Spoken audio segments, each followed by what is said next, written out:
Listo. ¿Qué tal? ¿Cómo les va? Muy buen miércoles para todos. Vamos a seguir haciendo un poco de masa madre. ¿Cómo estás, Fede? Bien. ¿Has venido a ponerle bichito a la masa madre? Hoy sí. A ver, me parece que está bueno poner en contexto dónde estamos parados políticamente hablando. Esto es una encuesta de la Universidad de Buenos Aires, uno de los tantos institutos que tiene, que dice 4 de cada 10 argentinos no se identifica con ningún partido político. Primer dato. Segundo dato, 6 de cada 10 personas no quieren votar a ningún partido tradicional, pongámoslo de tradicional entre comillas, lo cual esto a mí me parece que abre un abanico muy interesante para una campaña que ya está lanzada, ¿no? Sí. Yo tengo dos preguntas para hacerle respecto a esa encuesta. La primera es si incluye esos 4 indecisos el partido que está gobernando la Argentina. Claro, sí, por supuesto. Bien. Sí. Entonces ya La Libertad Avanza dejaría de ser, según esa encuesta, un partido emergente fuera. No, ya no lo ya es. está incorporado al sistema político. Ya está incorporado porque este mismo instituto de la UBA da, cuando le preguntan a los argentinos cuál es el principal problema que tiene, ¿Qué dicen? Empieza con los salarios, sigue con la corrupción, económica. la parte económica. Y atención, porque a Javier Milei lo identifican como un problema, aparece en 6º lugar. ¿Cuál problema tiene el país? Javier Milei. O sea, también ya dejó de ser ese emergente que venía, ¿no? Pero sí, claramente hay un espacio muy claro para los outsiders, porque esta pregunta es muy interesante. Sí. De la escala del 1 al 10, donde 1 es la izquierda y 10 la derecha, ¿dónde se ubicaría usted? El 37% en el 5. Póngame a mí también ahí. El 11% en el 1, el 4% en el 2, o sea, claramente la tendencia es un centro, y si queremos hilar un poquito más finito, es un centro derecha. Pero cuando acá identifican la derecha, no hablan de la derecha de Milei, hablan de una derecha moderada, si se quiere, ¿no? En esto tengo algunos datitos para aportar a la mesa, y ya los saludamos a nuestro invitado porque vamos a hablar de todas estas cosas. Sí, de política, un poquito de política. El nacional. jefe político del bloque oficialista en la legislatura provincial, Santiago Huber. ¿Cómo estás, Santiago? Muy bien, muy buenas tardes a todos y gracias por la invitación. No, por favor, y me parece que estas cosas son muy interesantes y aporto 2 datitos. El primero, hablé con personas cercanas a Victoria Villarruel, que es claramente una derecha, no es la derecha de Milei, pero es una derecha. Y le pregunté qué va a hacer la vicepresidenta, ¿va a salir a jugar o no? Ellos me dicen, con los números que tiene, no le alcanza para estar en la conversación. Ellos, según las encuestas propias, la dan entre un 7 y un 9%, por ahí rondando. Debe tener un margen de desconocimiento. Sí, grande. También tiene un margen de conocimiento. Pero atención con la siguiente respuesta. Me dice, no le da para estar en la conversación, pero sí le da para hacer mucho daño. Epa. Atención con esto. ¿Y a quién le hace el daño? A Milei, claramente. Sí, ahora sí. Y el jueves próximo, o sea, dentro de 8 días, llega a la provincia de Jujuy un primer escalón del Pastor. Sí. De Dante Gebel. Porque tenemos 2, por lo menos 2 personas que, a eso le vamos a preguntar a Santiago, que aparecen en este espacio de los 4 indecisos que no votarían a ningún partido tradicional, que son Brito, el dueño de Banco Macro, y Daniel Haddad. Daniel Haddad, que ya dio alguna definición diciendo que él, si sale Brito, daría todos, cito textual, todo mi apoyo. Ahora, mi pregunta es... Y bueno, y Dante Gebel, que también se me ocurre, estoy presumiendo, ocuparía ese espacio de la centro derecha moderada religiosa. Sí. Le vamos a preguntar a Santi qué opina también de eso. ¿Cómo estás, Santiago? Gracias por venir. Bien, ¿no? bien, gracias. ¿Qué opinás de lo que venimos diciendo? Yo comparto plenamente lo de Villarroel. Creo que... Bueno, yo también vi algo que publicaron de la UBA también, donde ponían la imagen negativa que tenía hoy Milei, que es cerca del 61%. Sí. Que tiene, es más, Kicillof tiene menos imagen negativa, porque creo que tienen 57. No es mucha, pero es menos. Y la que mejor está posicionada en el ámbito de la gente es Miriam Bregman, que sorprende también, más allá de todos los otros nombres que acaban de manifestar. Miriam Bregman, al igual que la izquierda, y esto no lo digo yo, lo dicen los sociólogos más importantes del país, el principal problema que tiene es la radicalización de su discurso, ¿no? El hecho de nadie sabe si quiere ganar la elección o quiere la revolución proletaria, digamos. O sea, que le sienta cómoda la oposición. Sí. Eso también se analiza. Pero digo, te sorprenden estos números porque normalmente cuando estabas cerca de una elección o en el año previo que se empiezan a perfilar los nombres que pueden ser o participar, a estos nombres nunca estaban dentro de la discusión, o sea, estaban, pero no con la posición que tienen hoy. Entonces todo esto sorprende. Creo que la gente tiene se siente mal por haberlo elegido a Milei, tan descreídos de Milei, porque se sienten defraudados, porque en su forma de querer ordenar la Argentina terminó perjudicando al que más sufre, al que menos tiene, a los que son vulnerables. Santiago, todo esto que pasa a la vuelta del obelisco, ¿cuánto influye en los armados y en el tejido político de Jujuy? Influye si vos al armado lo llevas muy cerca cuando tenés que tomar la decisión nacional, y no influye tanto cuando se dividen las posiciones o las formas de elegir. Yo creo que los ciudadanos votan lo que quieren para ellos en su ciudad primero, y después votan lo que ven que es útil o que les puede servir a nivel nacional. Nos viene pasando en varias elecciones eso. Tenés un número en lo provincial y otro número en lo nacional. Nosotros en el 2023 hemos ganado ahí fue casi notorio. por 20 puntos, y cuando fuimos a la nacional perdimos por 19. O sea, se dio vuelta la torta.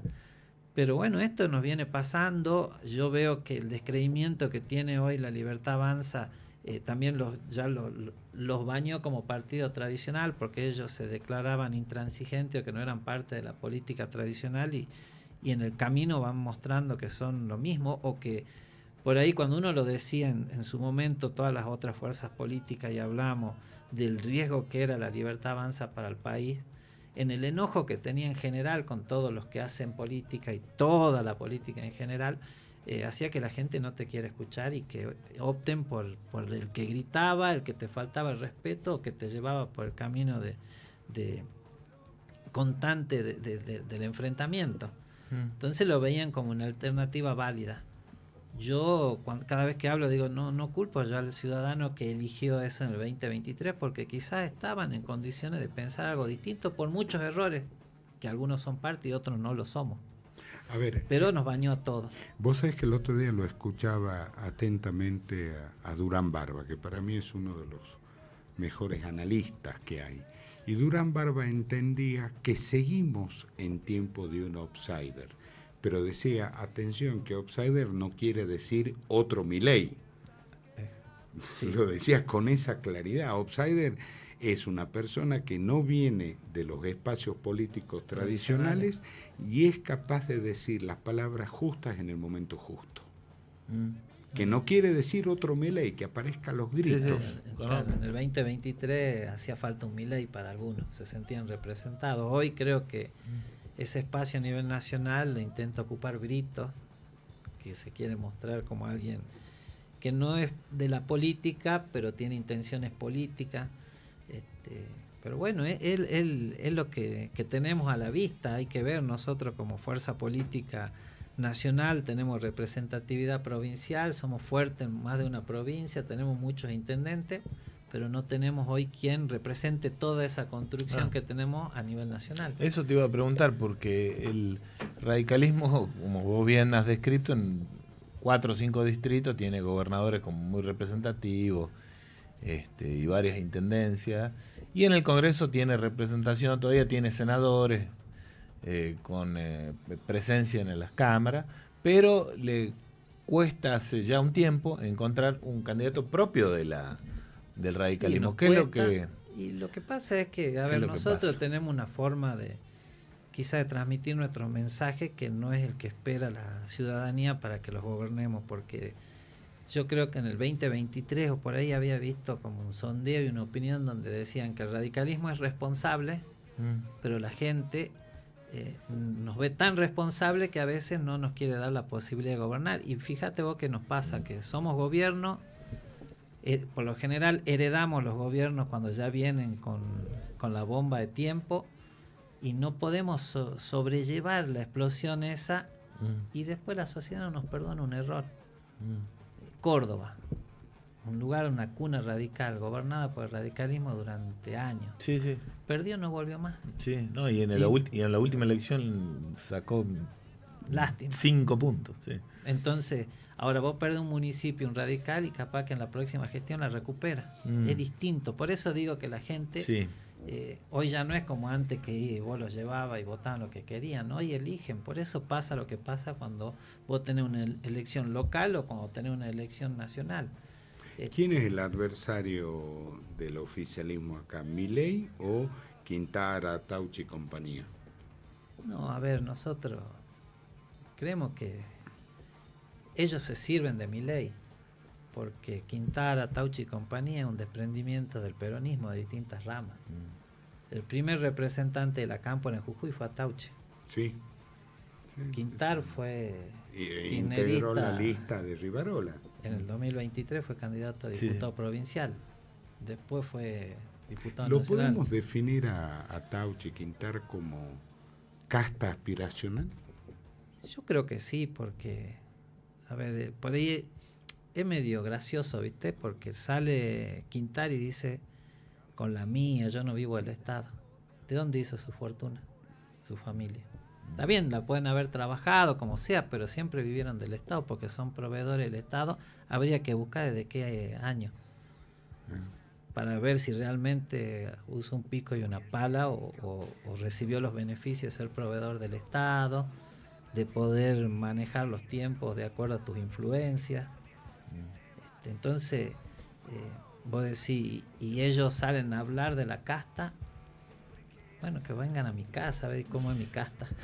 Por eso veamos, comparemos, ¿viste? Entonces, por eso cómico. Definía como casta aspiracional. Sí, ¿no? ellos están desesperados por querer llegar al poder. Y no miden a veces la forma. Yo no voy a ser tan crítico del auto que se compró, porque se lo puede comprar, está bien. Pero eso, para él esa es una herramienta para poder llegar. Y para mí la herramienta para poder llegar es elaborar un programa de gobierno, es trabajarlo el programa de gobierno, es presentarte una elección, perder hasta que te toca ganar. ¿Cuántos años tuvo el radicalismo para hasta llegar a la 30 años laburando para poder llegar al gobierno. Nos robaron una elección en el 99, ganamos 2 elecciones, pero una sola fuimos. La que se cortó la luz, ¿no? La que se desbarrancaron las mulas, se cortó la luz. Bueno, sí, son cosas que pasaron en nuestra historia, y si uno se pone a analizar, en Jujuy cambiamos gobernadores, echamos gobernadores los jujeños por malos desempeños, porque así lo entendíamos del peronismo, pero volvía a ganar el peronismo. Entonces a esto voy yo, si hubiera sido un radical el que echa, no vuelve a ganar un radical. Se complica, ¿no? Se complica. Ahora, yo tengo la sensación, Santiago, que uno de los problemas que tiene el radicalismo es haber abandonado las banderas del radicalismo, ¿no? Si vemos lo que hacen los gobiernos radicales últimamente, muchos no tienen que ver con Alfonsín, muchos no tienen que ver con Irigoyen. Yo creo que empezamos, o sea, nosotros, todo nuestro eje de trabajo es nuestro alineamiento político, y es la formación que tenemos pero cuando vos vas modernizando y te tenés que adaptar a algunas cosas, en el camino vas dejando algunos de los puntos que te hizo llegar a ser lo que soy, por lo que la gente te elige. Pero eso nos pasa a nivel nacional más que en lo local.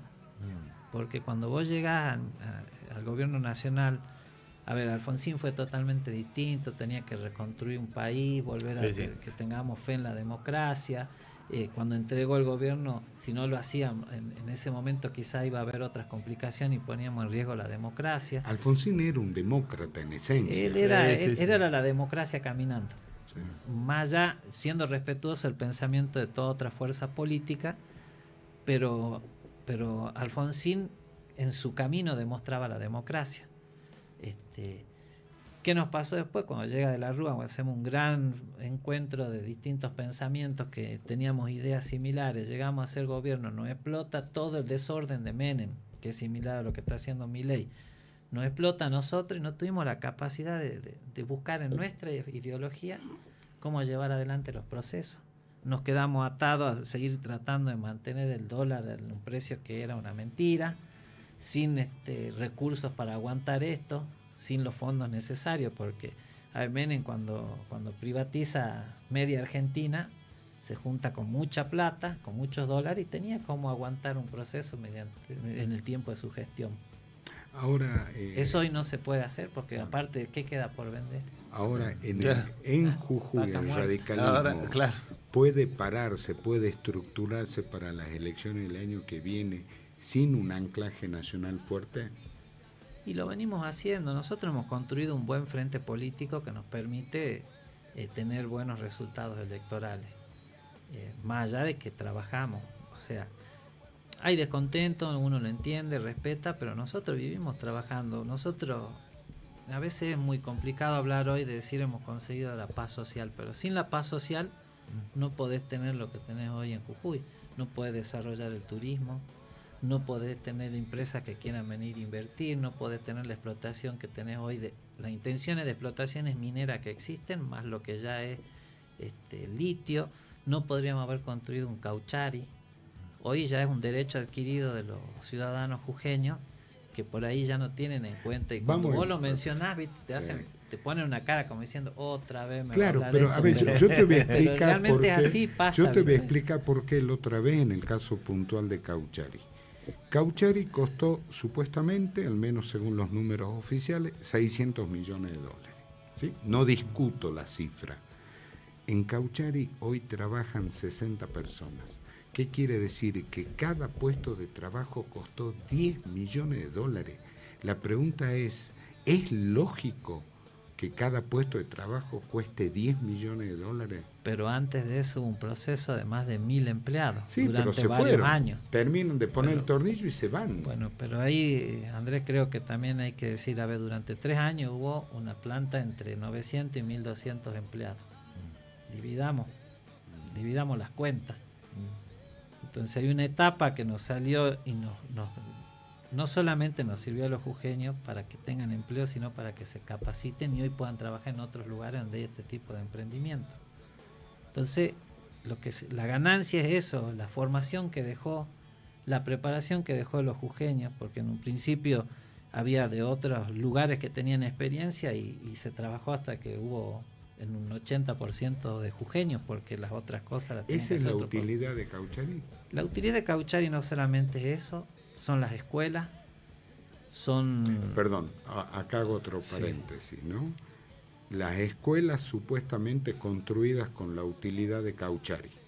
Como relato está fantástico, pero después cuando vemos los carteles de las escuelas, dicen construida con un crédito de no sé qué cosa, entonces no me... Porque tiene una correlación, el PROMACE también se cubre con las rentas de Cauchari, que el PROMACE es el plan de las escuelas que se hicieron en Jujuy, que siguen en funcionamiento, y está previsto que se hagan algunas otras más.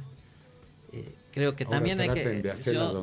yo voy a decir algo. No, porque me van a... No, te interrumpo. Van a decir que tengo razón. El problema es que no comunicamos bien. Bueno, te iba a hacer una observación bien sobre eso, porque vienen diputados acá de todos los partidos políticos y hacen esta observación, o sea, no son palabras nuestras, vienen y dicen, mirá, ¿por qué dicen que es la renta de Cauchari si en realidad pidieron a la Corporación de Fomento?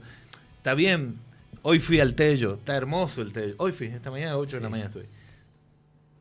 Estaba con el edificio alquilado ese frente todavía, horrible, era horrible, está hermoso. Está bueno hacer escuela, este gobierno hizo escuela, sí, pero hay que distinguir, y no está mal pedir un crédito para escuela, está perfecto, es una decisión de un gobierno. Pero hay que aclarar bien, esta se hizo con esto, bueno, esta se hizo con una parte de la renta. Me parece que ahí el gobierno provincial dejó la crítica fluir, por decir de algún modo, y no puso blanco sobre negro. La corremos de atrás a veces. Sí. Porque a ver, donde uno va, vos vas a hablar con el vecino y te lo plantean. Te plantean y más ahora. ¿Te recibís esa observación vos? Y sí, y por sobre todo con todo esto que abrieron las puertas para que aumente la energía, aumente el gas, te lo plantean. ¿Qué es lo que vos te vas dicen? a un barrio que vas a hablar por una situación barrial y te terminan preguntando ¿y qué hacen con Cauchari? Claro. Y la escuela de Cauchari, ¿para qué sirve Cauchari? Mira. Entonces algo que tenemos que andar a donde vamos hablándolo, no hay problema de hablarlo, pero también nos ayudaría quizá ajustar un poco la forma que nosotros lo informamos, ¿viste? Está bien, está perfecto. Pero también esto también hay que decirlo, desde la comunicación, estrictamente la comunicación, Cauchari tiene otro problema, y es que no se ve. Y sí. ¿Entendés? Entonces es muy difícil explicar algo que no se ve. Fue muy importante cuando Gerardo era el gobernador y tomó la decisión de llevar las escuelas a que conozcan Cauchari. Y salían toda la semana 1, 2, 3 colectivos de estudiantes a que conozcan Cauchari. Para que puedan contar. Sí, me acuerdo que fue la genética. Eso era importante. Al estar tan lejos no se lo ve. Y cuando pasas por la ruta, si vas para Jama, a algún lado, tampoco lo ves. No, tenés el cartel. Entonces también tiene que ver porque todo entra por los ojos también. Cuando vos veas la dimensión de los paneles, cuando veas que el parque en altura solar, en altura más grande de Sudamérica, y empecé a darte cuenta de lo que tiene Jujuy. Claro que vas a pensar un poco diferente, vas a seguir quizás con las mismas observaciones, pero vas a ver las cosas distintas. Y si de Yapa te explican bien cuáles son los destinos de los recursos que ingresan, decir, bueno, con esto tanto es para cubrir la deuda, esto para el PROMACE, para la construcción de escuelas, esto porque hemos gastado en conectividad, un porcentaje es para la formación docente, que también tenemos otro inconveniente ahí.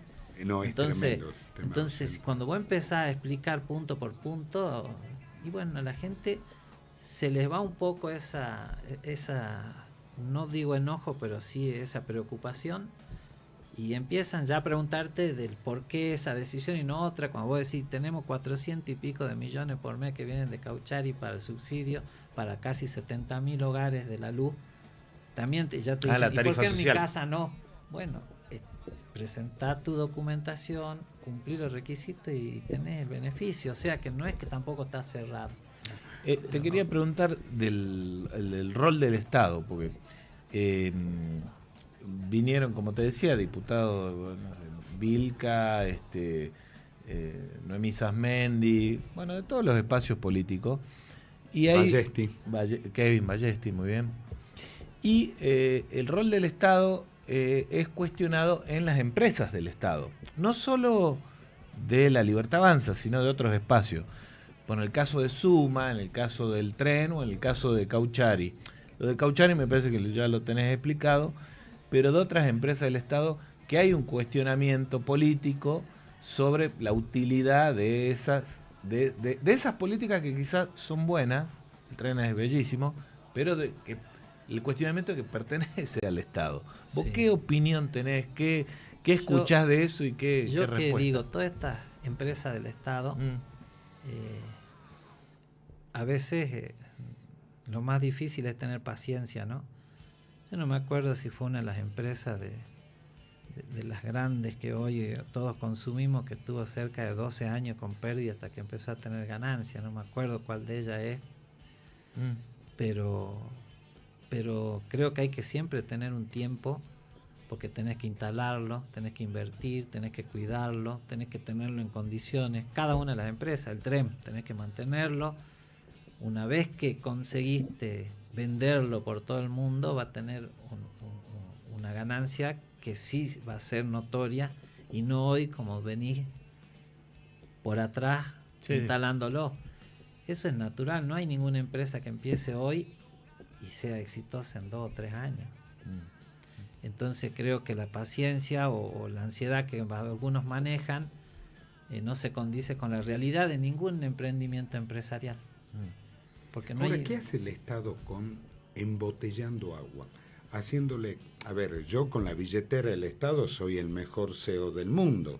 Sí. Pero acá es que con la billetera del Estado le estamos compitiendo a Don Mamaní en San Pedro, que tiene una embotelladora chiquita, le estamos compitiendo a otro señor en Alto Comedero que también tiene una embotelladora chiquita. Es hasta competencia desleal.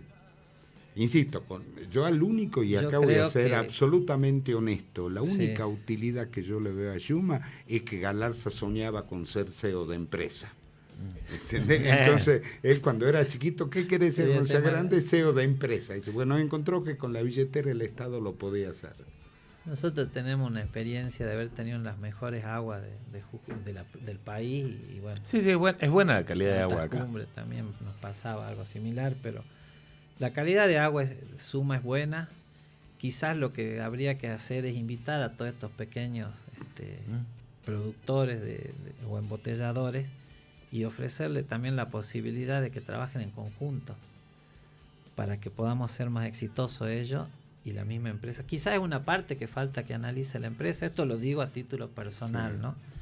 Yo creo que articular más con el privado. Yo articularía con el privado, le daría otra participación, le daría, lo ayudaría o le diría, vení a ver qué tenés vos, veamos de armar algo más grande y ser partícipe. Pues es que entonces creo que podría llegar a funcionar mucho mejor de lo que anda, porque hoy tenemos agua Suma que vendés al Chaco, que vendés a otros lugares, y por ahí la idea era no estar acá, pero también correr por afuera y que te genere otra expectativa. La última vez que fui a una sesión de diputados, estaba en el palco ese que miraba, ¿no? Sí. Y me puse a contar. ¿Estabas en la pecera de periodista o fuiste al palco? No, en la pecera de periodista, ¿no? Y miraba para abajo y me tomé la molestia de contar. Los diputados tienen una botellita de agua adelante, que es lógico, es normal. El 70% era benedictino. Entonces digo, mierda, hasta los diputados se cagan para tomar la Suma. No, eso era antes. No, sí tenemos. ¿No? Yo la compro y compro la gaseosa. Y me parece un buen producto. Y visité la planta. La planta tiene una tecnología impresionante. Me parece que la parte de la comercialización sí es cuestionable, porque obviamente en época de crisis económica y se gaste plata en eso, el ciudadano, vos lo acabas de decir, che, arreglame la escuela, no gastemos. Claro. Es un cuestionamiento natural, pero en cuanto a tecnología y a calidad, me parece una empresa que está bastante bien posicionada. Una vez un amigo hizo un evento en Catamarca. Javier, creo que me acompaña. Dice, ¿me puede colaborar con agua? Bueno, y yo iba al evento, entonces que llevé en la camioneta agua, los botellones. Agua Suma. Compré el agua y la llevé, entonces estaba todo ahí, vos veías y decís, ¿dónde sacaron esto? Pero bueno, le hice propaganda ¿Sabes dónde más vi la Suma? El año pasado, creo que fue, o el anteaño. Hay una peregrinación que sale de, ¿cómo se llama? El último pueblito que hay en Salta antes de cruzar a Bolivia. Salvador Maza. Sale de Salvador Maza, Tartagal, que yo viene todo por la 34, y después en vez de seguir por la 34 se manda por la Cornisa para llegar al Milagro. En uno de los lugares de la Cornisa, no sé cuál, el gobierno de Jujuy había puesto un puestito de hidratación. Y era toda agua Suma. Me pareció fantástico, ¿no? Sí, tiene aparte el rol del Estado, también tiene que no le cobraba, social, por supuesto, tiene ese sentido social que está previsto también en el origen de la empresa. Sí. Pero bueno, son cosas que hay que aprenderlas a valorar y que también hay que a veces poner un poco de una visión distinta quizá y desde mi punto de vista, invitar a otras personas que sean parte, porque hay quienes... Yo he estado, no tengo la experiencia comercializadora que sí la puede tener una claro, por supuesto, Claro. por supuesto. Ahora, Santiago, con todo esto, ¿no? ¿Cómo se preparan para el 2027, para mayo del 2027? Nosotros trabajamos, seguimos nuestra hoja de ruta, que son los proyectos que hemos diseñado durante muchos años antes de ser gobierno. Seguimos pensando en fortalecer el cambio de la matriz productiva, que también cuando lo mencionaste dicen, no, otra vez la matriz productiva, pero es el eje de salir de que Jujuy genere siempre lo mismo. Tenemos que generar más puestos de trabajo, más recursos dentro de la provincia. Entonces, para eso tenemos que seguir ayudando a que vengan empresas, seguir fortaleciendo el trabajo que se hace, por ejemplo, con la zona franca, que es tan esperada y a veces tan dudada, que se viene trabajando bien y está avanzando mucho con lo que es el parque industrial en Perico. Todo eso es parte de un eje de trabajo y de una forma de un programa que hemos desarrollado nosotros durante mucho tiempo en nuestro Instituto de Políticas Públicas. También hay que trabajar a ver, nosotros no abandonamos el sentido social, creo que eso nos diferencia del gobierno nacional, porque en etapas difíciles de la provincia o del mismo país, nosotros siempre seguimos haciendo esfuerzos, que no es valorado, o sí es valorado y no sabemos nosotros cómo seguir hablando estas cosas, o las manejamos mal, qué sé yo. Pero el gobierno nacional tiene una visión de abandonar algunas cosas, como abandonar el incentivo docente, como abandonar los programas de salud, como abandonar el FONAVI. El FONAVI era el que permitía a una pareja joven soñar en tener su casa. Sí. Claro. Hoy es inaccesible. Todo esto que abandona el gobierno Bueno, vos nacional, vivís en una casa. yo vivo en una casa del FONAVI. Del Creo FONAVI, que sí. no fueron de las Claro. últimas, pero sí, creo que fue una de las pocas últimas, que fue por bolillero, porque ahora es el sorteo de otra forma. Sí. Pero digo, todo esto que abandona el gobierno, nosotros nos hacemos cargo, sin tener a veces la forma, o usando ingenio más que recursos, porque es muy difícil dejar una familia sin un programa de salud, porque está en la vida de por medio. Pues es que yo lo sigo leyendo, porque trato de aprender a los famosos ejercicios de San Ignacio de Loyola, ¿no? Y San Ignacio de Loyola nos enseña permanentemente ejercer el discernimiento. Y yo no logro discernir si Sadir o el gobierno actual radical es la continuidad del cambio o el cambio de la continuidad. No, es una continuidad del gobierno. Nosotros hemos trazado una línea de trabajo, y Sadir, con una forma diferente a la que tenía Gerardo, sigue ese camino también, porque seguimos fortaleciendo las escuelas, seguimos trabajando en sostener el incentivo docente, seguimos trabajando vuelvo a decirlo, en sostener los programas de salud, en sostener el BEGU. El BEGU es una gran herramienta para el que la sabe utilizar. Las familias que tienen que mandar 2 o 3 hijos a estudiar del interior. Claro, sí. Lógico. Coincido con vos. Son cosas que tienen que ver con una política, ideología, ¿no? Nosotros, es una política exitosa el BEGU. BEGU. Y creo que lo debatíamos antes también en el Consejo, porque primero fue el BEGU municipal, y después, cuando llegamos al gobierno, lo pudimos hacer a nivel provincial. Entonces, todas estas herramientas, todos estos esfuerzos que hace el gobierno por mantener estos beneficios, tienen un espíritu solidario y tienen un eje de trabajo que se viene haciendo desde el 2015, de una o de otra forma. Seguramente, nosotros seguimos trabajando en tener, en ampliar Cauchari, en esperar las autorizaciones nacionales que faltan, porque cuando ampliemos eso ahí sí vamos a ver el beneficio real en la boleta. Lo vamos a ver, eso ya el gobernador lo viene trabajando, y no quiero yo cometer el error de por ahí manifestar algo que lo va a hacer el gobernador. Este proyecto que hemos aprobado para hacer esta multitrocha hasta Los Alisos tiene una visión del crecimiento de la ciudad de acá, 20 años, porque hoy el crecimiento está en toda esa zona de la Ruta 9 hasta el Ceibal. Sí, por favor háganlo. Entonces, porque es un quilombo. Entonces, yo en la sesión pasada veía que había algunos diputados que no vieron el proyecto, entonces no sabían, pero no es por culpa quizá del diputado, porque el proyecto estaban, sino también tiene que ver, y fue una crítica mía, a tu presidente de bloque. Tu presidente de bloque, que participa de la labor parlamentaria, que sabe cuáles son los temas que vas a debatir o van a estar en consideración en la sesión, tiene que reunirse y decir, este proyecto vamos a tratar, alguno lo quiere estudiar, fíjense, quieren hacer una observación. Ese es el trabajo que tenemos que hacer. Entonces, vos después hablas del desconocimiento y el que conoce aprovecha y te hace quedar mal en una sesión. Claro. Che, vos militás en el radicalismo de jovencito, y ahora estás con un lugar de responsabilidad. Seguís siendo un muchacho de barrio, como dice la canción. Ya vamos a hablar de tu actividad de los caballos también, que comentamos. Pero llegaste a un lugar de una responsabilidad, te diría, media alta dentro del gobierno de la provincia. Son muchos los diputados que vos tenés que conducir. Le hice la pregunta al Chiqui Álvarez García. ¿Qué pasa cuando vos ves un funcionario, sin dar nombre, que por ahí flojea, no va a la sesión? Es decir, sea de tu partido, porque hay de todo, esto transversal a todo. Sí. O sea, incluyamos a todo.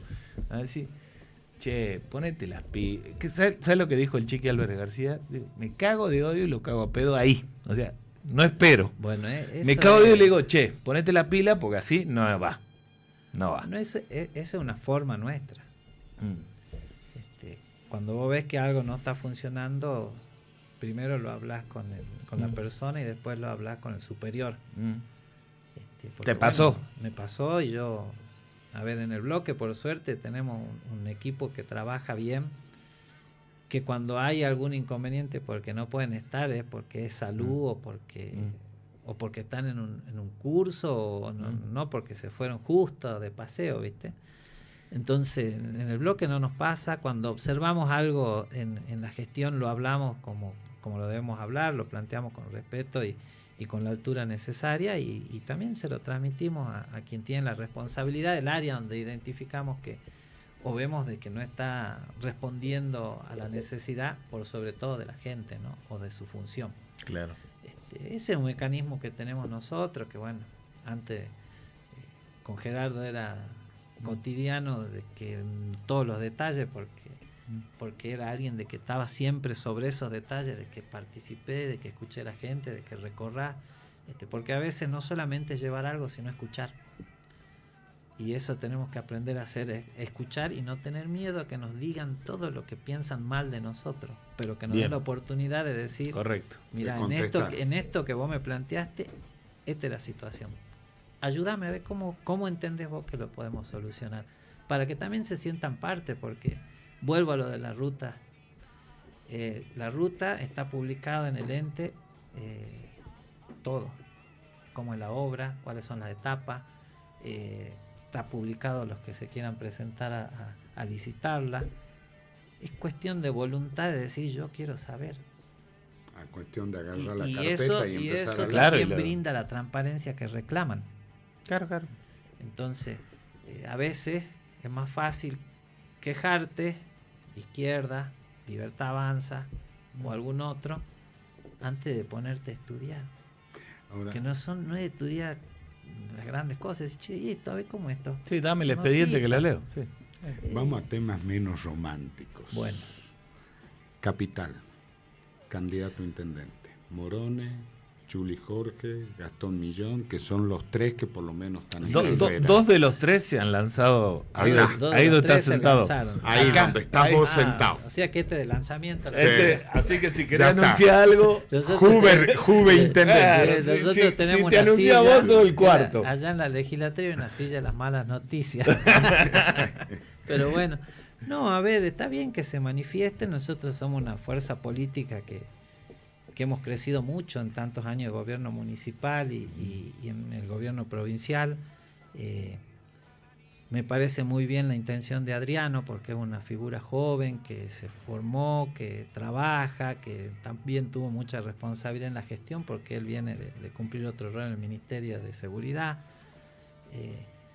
y es del bloque. Claro, Entonces, esto lo tenés sentado al lado. Lo tenemos trabajando siempre y sabemos cómo trabaja. Gastón Millón es una persona que también tiene experiencia, pero bueno, creo yo, no quiero ser yo el que le ponga el título a uno o a otro, pero bueno, nosotros entendemos de que hoy lo que necesitamos es mostrar figuras nuevas que le permitan al ciudadano volver a repensar qué es lo que quiere para la ciudad.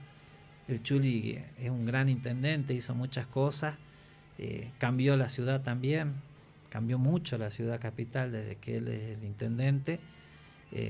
Y hoy tiene un gran desafío, que es el deber de que tiene que brindar toda su experiencia y ayudar para poder hacer un camino, para que haya nuevas figuras. Creo que no es mucho 20 años de gestión.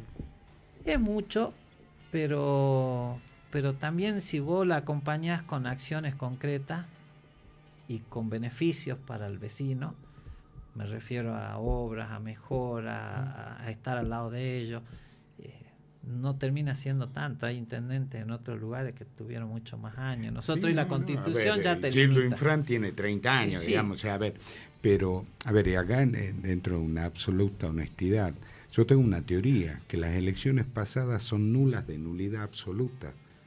Tan nulas son que el Chuli no inauguró el Parque Lineal. Siento que cada 2 años lo inaugura el Parque Lineal. Se inauguró la pasarela. Sí, la pasarela. Pero la pasarela, ingeniero Pérez.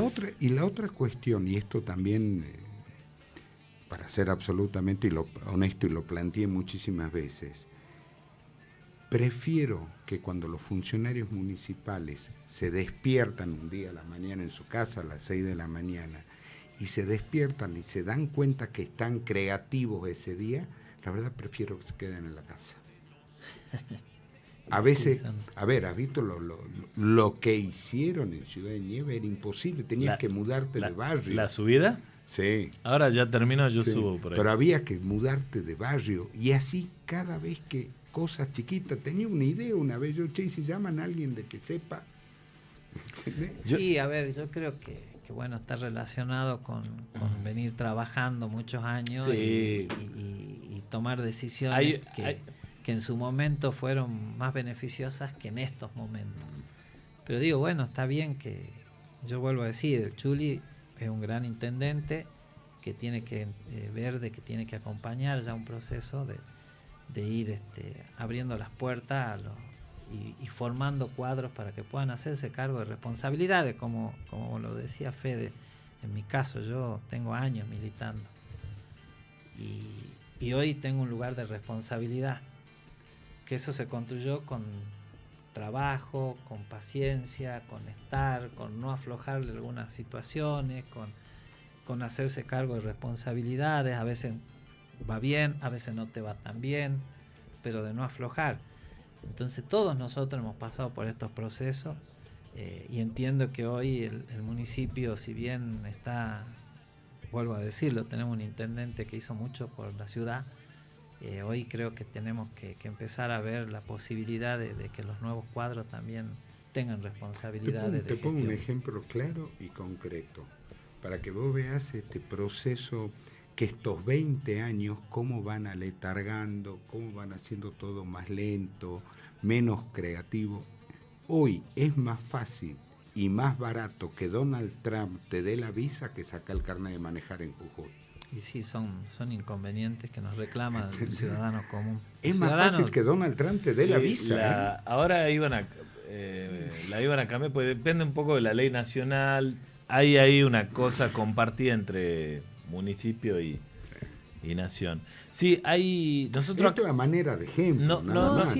A ver, yo no tengo inconveniente de hablar mucho de los temas que por ahí es cotidiano, porque a ver, yo compro en los comercios de alto monedero, también hacemos los trámites como todos los vecinos, y sabemos que hay inconvenientes que tienen que ver con la burocracia que te lleva, ¿viste? Entonces hay empleados que también tienen que aprender a modernizarse. Es un trabajo, un proceso que hay que dar, pero bueno, hay que sentarse y tomar la decisión. Tu paladar político, tu paladar, y más que político como ciudadano, ¿te inclina más a Morone?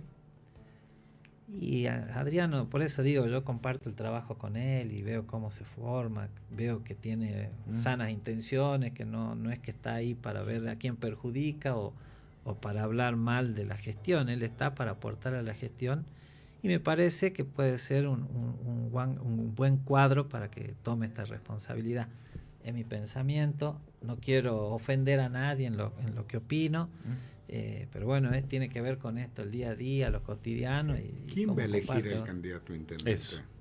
No, a ver, nosotros tenemos una forma donde tenemos una mesa de trabajo político donde van analizando las situaciones y siempre están viendo de elegir lo que nos conviene para poder tener un buen performance electoral. Tiramos para arriba. Tiramos para la arriba. monedita vuela. Tiramos para arriba. No tanto así, sino que tiene que ver con muchas otras no cosas. digo que tiramos para arriba a ver quién llega, no digo tiramos para arriba en este rico coloquio. ¿Sadir a la reelección? Y la mesa política estuvo hablando y trabajando y la idea en principio es que sigamos como venimos trabajando. Sadir Berni. Ese es lo que estuvo hablando o que estuvo avanzando la mesa política. Sabemos que falta tiempo, pero bueno, es lo que nuestra mesa política viene analizando. Tiempo, sí, pasa rápido, ¿no? y todos los días tenés una situación nueva por la que tenés que pensar y analizar o ver para dónde direccionas la estrategia política. Pero bueno, nosotros venimos trabajando mucho, tenemos mucha presencia territorial, tenemos muchos intendentes en toda la provincia y creo que avanzar en tomar definiciones nos va a liberar también para poder dedicarnos de lleno a la estrategia que se viene para el año y para cuando se defina que sea la elección estar preparado. Digamos, el binomio gubernamental Sadir Berni necesita 4 años más para llevar adelante el proyecto. Para mí necesitas todos los procesos. Nosotros tenemos vuelvo a decir, nuestra constitución que fue observada o que tuvo sus inconvenientes en algunos análisis, fue bien clara en delimitar los poderes a la política. Terminó con el indulto, terminó con las reelecciones, ordenó, si bien ya se decía que eran 2 elecciones de gobernador o de una fórmula, le puso límite a los intendentes porque los intendentes era ilimitado. Hemos trabajado en escuchar a los ciudadanos que en su momento, cuando se preocupaban por la política, lo planteaban. Hoy tienen otras preocupaciones, pero bueno, hemos tomado muchas de esas cosas y le hemos escrito en la Constitución. Así que yo entiendo de que si vos tenés la posibilidad de tener 2 gestiones y el equipo funciona bien, tiene que seguir así. Venimos trabajando bien. En la mesa política vos vas a levantar la mano afirmativamente para seguir con este binomio. Yo voy a trabajar en ese sentido. ¿Y vos? Creo que ¿Y vos querés ser candidato? Yo ser candidato, yo soy una ¿Vos persona, reelegís ahora? Yo reelijo. Pero yo, ¿Qué tenés ganas? ¿Qué te gustaría vos? No, Santiago es como Don Hipólito. Hagan de mí el pueblo. No, pero yo tengo hoy, mi proceso de trabajo político tuvo etapas. Sí. Donde has pasado por varios lados. Vos soñás con cosas, pero después tenés que ver que también sos parte de una construcción colectiva, donde vos tenés que estar en un lugar donde te necesita esa construcción colectiva. Y si hay algo que aprendí yo en mis años de política y en mi experiencia es aceptar el lugar que me necesita la construcción colectiva. Es difícil y me da tranquilidad, ¿no? Porque yo no soy alguien que aprendí con el tiempo, no me desespero, porque creo que lo que habla por mí es mi trabajo, lo que habla por mí es mi responsabilidad y siempre tratar de tener buen criterio y no tener miedo a poner la cara. Que es lo fundamental. Sí. Creo que hay muchos que tienen miedo a poner la cara y a hablar libremente de muchas cosas. De eso me consta y doy fe de lo que está diciendo Santiago. En momentos muy complicados, llamaba por teléfono y Santiago Huber salía al aire. Yo eso Es parte de mi forma de ser. El día que no lo haga voy a dejar de ser yo. Ahora, también hay otra cosa que es muy cierta, y esto me enseñó los años. 2 radicales juntos, discusión segura. Y 3, una feroz interna. Sí, ese es así. Sí. Es parte de nuestro ADN. Están en una etapa de discusión álgida ahora, ¿no? Siempre hay etapa de discusión cuando se llama crisis de crecimiento también, ¿no? Cuando vos empezás a crecer y cuando las fuerzas políticas empiezan a crecer otros cuadros y cuando ya viene un equipo de jóvenes también preparándose, genera estas discusiones, porque claro, hay quienes quieren tener un lugar, hay quienes quieren llegar a ese lugar y es natural que se discuta. Bueno, cada radical es una soberanía también, decían, ¿no? Sí, pero hay quienes estamos aprendiendo que no tenemos que ser así porque no nos lleva a ningún lado, y también hay quienes tienen que aprender de que si nosotros queremos seguir siendo gobierno de la provincia, tenemos que entender que con el radicalismo solo no alcanza y hay que seguir fortaleciendo nuestro frente. Y tener un frente con un posicionamiento político que debata y que estudie proyectos políticos y no que sea solamente para el frente que haces mención es ¿Jujuy crece o cambia Jujuy? Y en la última elección hablo de la concepción de cada uno, ¿no? Fuimos nosotros seguimos siendo la base era Cambia Jujuy y lo cambiamos porque necesitábamos poner otro nombre para ir a la contienda. Filosóficamente hay algunas pequeñas diferencias, ¿no? Sí, pero es natural porque no todos pensamos igual y siempre vamos a tener que trabajar una idea más que otra o debatirlas más. Creo que hay que liberarnos a veces de presiones personales, vuelvo a decirlo, y ver lo colectivo, que es lo que necesitamos para el crecimiento y para fortalecer nuestra fuerza política. ¿Qué números tenés de Jujuy en encuestas? No vi yo, en este último tiempo no vi encuestas, las últimas que vi estábamos muy bien como gestión. Nosotros a nivel provincial tenemos una muy buena medición y después en las intendencias quizás que son grandes, los números son distintos. Son dispares. Más ajustados que en otras. Hay intendentes que están mejor que otros. Hay intendentes que están mejor que otros, entonces, pero en la suma total nosotros estamos bien posicionados. ¿Qué tienen de similitud una carrera de caballo y una elección a gobernador? Para mí... ¿Tienen diferencias? ¿No? Y hasta más divertida, diría. ¿Qué te divierte más a vos? No, a mí me divierte, a mí me relaja los caballos, pero son cosas muy diferentes. Creo que cuando uno tiene un momento de mayor presión, refugiarse en sus orígenes lo que te hace ver cómo resolverlo de la mejor manera. Y a mí me ayuda, yo por ahí en momentos difíciles o complicados me voy, veo mis caballos, capaz que ni los uso, los abrazo, les doy de comer, los toco un rato y me ayudan a buscar el equilibrio que necesito. Pero vuelvo a decir, ser gobernador, una carrera para ser gobernador no solamente llegar, sino poder mantenerte en el tiempo y termina siendo una de resistencia y no una carrera de velocidad. El otro día lo escuché a Monseñor Fernández, ¿sí?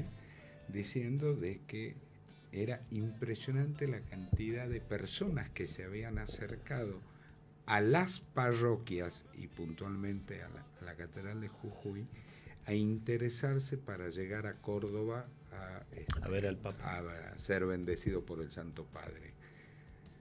¿Qué puede hacer el gobierno al respecto? A ver, ¿qué se me ocurre a mí? Sé que el gobierno tiene una oficina ahí en Córdoba. Llamarlo al responsable de la oficina, che muñeco, ponete la pila y conseguí un lugar para que los jóvenes jujeños puedan acampar. Sí, llamarlo a Juan Transporte y decirle, maestro, ¿cuánto es el descuento que vas a hacer para que los jóvenes jujeños lleguen? Digo, no sé, comunicarte con el obispo. Hay que buscar la forma porque va a haber una gran demanda. Estar presente, digo yo. Y yo estuve justo con los chicos de la San Pedro y San Pablo, que un colega de usted trabaja mucho ahí, Carlos Sánchez, un chico. Carlitos, sí, por supuesto. Amigo. Y también está en esa preocupación, pero ellos ya vienen haciendo rifa, vendiendo empanadas. O sea, todos se organizaron para poder ir, pero siempre falta este empujoncito que que puede brindar el Estado, como por ejemplo el de saber que todo el contingente jujeño va a estar en un lugar, porque ir de viaje y estar no tan cerca de la familia siempre puede suceder algo y tener que tener todas las precauciones pero tomadas. Pero todos juntos. Es más fácil de manejarse, quizás hasta poder conseguir que le den un espacio donde pase el Papa y los bendiga a todos. O sea, claro, es todo gestión y trabajo en conjunto. Por eso lo que vos decías, ponerle la pila, llamarlo a nosotros, Córdoba, que no sé quién es, decirle. Sí, el encargo de la casa de Jujuy. Ponete vivo, muñeco, y... Sí, empezar a trabajar en ese sentido. Aparte, hay mucho, bueno, Córdoba es muy distinto es muy grande y hay lugares donde por ahí podés recibir, no sé cuántos jóvenes irán de Jujuy, 2.000, 3.000, o quizás nos sorprendemos y van más. Que mucho más, te diría. Nos sorprende, ¿no? Es más, si van más de... No sé cómo vamos a hacer o cómo van a hacer para conseguir el transporte, porque no tenemos tantos colectivos disponibles. No sé en cuánto podrá ayudar el gobierno, cómo podrá gestionar alguna tarifa excepcional. Lo que puede hacer es conseguir colectivo y decirle a Juan colectivero, che, maestro, yo te voy a llenar 30 colectivos, hace un 20% claro, para los chicos. Inclusive hoy tienen ya descuento, ¿no? Todos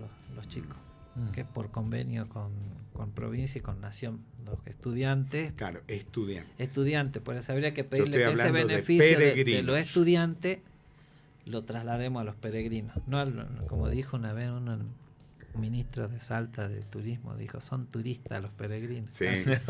Casi lo llevan atrás del Señor del Milagro, ¿no? Sí, sí. Decían, no, entraron 30.000 turistas. No, boludo, son peregrinos que venían caminando. Claro, un cuento no conoce tu historia, pero bueno. Sí. Y después tuvo otras ahí. Otras más. Pero bueno, digo, la gestión no tenemos que dejarla de hacer. Y en esto de que va a ser la visita del Papa, yo recuerdo cuando vino Juan Pablo II, era muy chico, pero tuve la suerte de que mi tío, que era policía federal, fue uno de los custodios del Papa. Recorrió el país junto al Papa, haciendo... ¿Lo viste? Y era uno de los jefes de custodia. Santiago, ya para cerrar nos quedan 2 minutos. Sí. ¿Por qué Jujuy tiene turismo? Porque tiene cultura. Si Jujuy no tuviera la cultura que tiene, no tendría turismo, es simple. ¿Qué es para la cultura de Jujuy la marcha evocativa y el 23 de agosto? Que querías hablar. Eso es parte del ADN del jujeño, porque, a ver, nosotros tenemos una pelea histórica con que nos reconozcan como la provincia que, por ahí uno usa mal el término, pero lo usa para que tenga impacto. Es la provincia que más sangre derramó en la lucha de construcción del país, de tener un país, de tener una república. La mayoría de las luchas, batallas, guerras, escaramuzas se llevaban adelante acá en Jujuy. Jujuy, Salta, pero en Jujuy muchas de ellas. Sí, por supuesto. Por eso tenemos el Día Grande de Jujuy, por eso tenemos al general Ari, todo lo que hizo defendiendo la quebrada y ese ingreso importante o el lugar donde se le puso freno a las avanzadas españolas. Entonces, el éxodo jujeño viene a coronar todo este esfuerzo y es lo que conseguimos de que nos reconozcan a nivel nacional, porque todos los otros no nos reconocen tanto. Vos andás, bueno, estuve con un jefe del ejército en Tilcara para el 25 de mayo. Y él me decía que ellos muchos no sabían, entendían de que el general Arias lo había traicionado a Güemes, o era enemigo de Güemes. Sí, combatieron entre sí. Y Arias, me voy a permitir decir, le ganó. Bueno, eran distintos. Arias iba al frente, Güemes armaba la estrategia. Distintos roles. Pero hablando con él y hablando un poco de la historia, lo poco que uno sabe, me termina diciendo la verdad que yo no conocía esta parte del general Arias y hoy me voy a dedicar a estudiarlo, a ver cómo lo puedo reivindicar. Pero el éxodo es lo que hizo de que el resto del país nos conozca. Mi abuelo venía de San Nicolás de Buenos Aires, pues mi papá era de Buenos Aires, mi mamá de acá, yo soy de acá. Pacto de San Nicolás de los Arroyos. Claro. Y mi abuelo hablaba, era marino mercante, recorría el Paraná y el río Uruguay, y él donde iba hablaba del éxodo jujeño. Y desde que mi papá vino a vivir acá no dejó de venir a un éxodo jujeño. Es más, organizaba para traer su centro gaucho a participar del éxodo jujeño. Lo hicieron durante 4 o 5 años hasta que ya no se podía porque era muy caro para ellos. Pero bueno, yo me sentía hoy de grande, me siento orgulloso de que mi abuelo haya ido por todos lados mencionando el éxodo jujeño y Jujuy.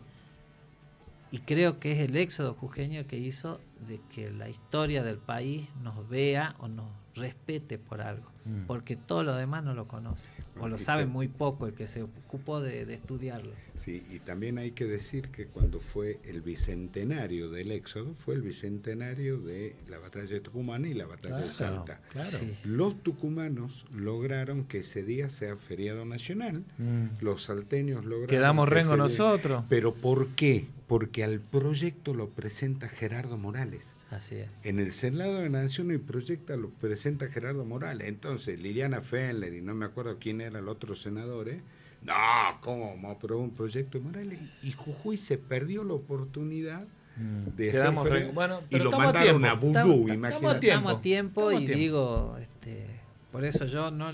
Piña lo dijo, que vino Felipe esta Piña. Parte dijo del eso. éxodo, no hablé de todo lo que generó Belgrano, que termina siendo, si Belgrano no defiende Jujuy, tampoco se acuerdan del éxodo.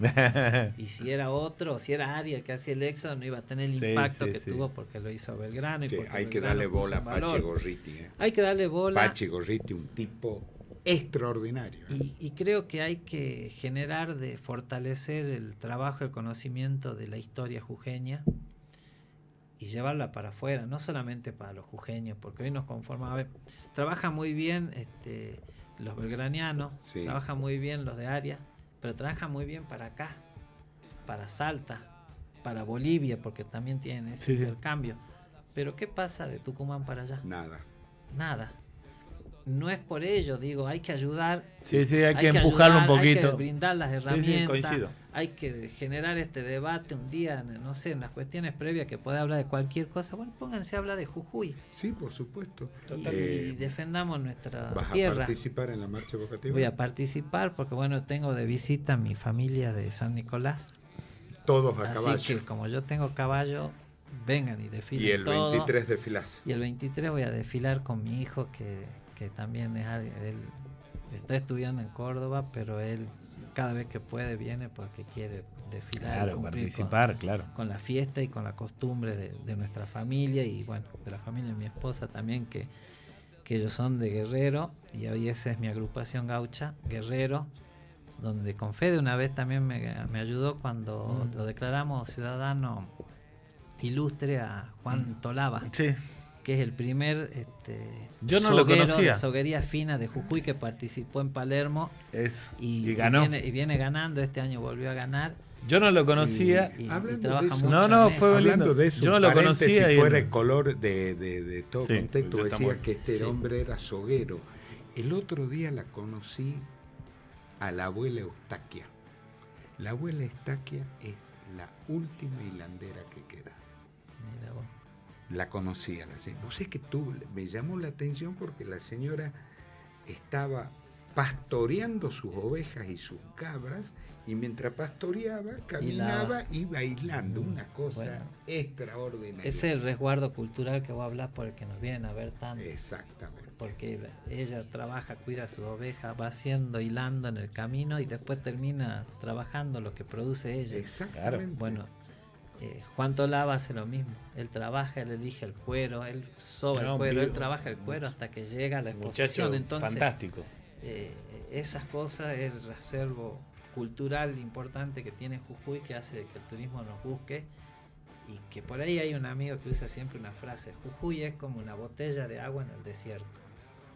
El que va quiere consumir.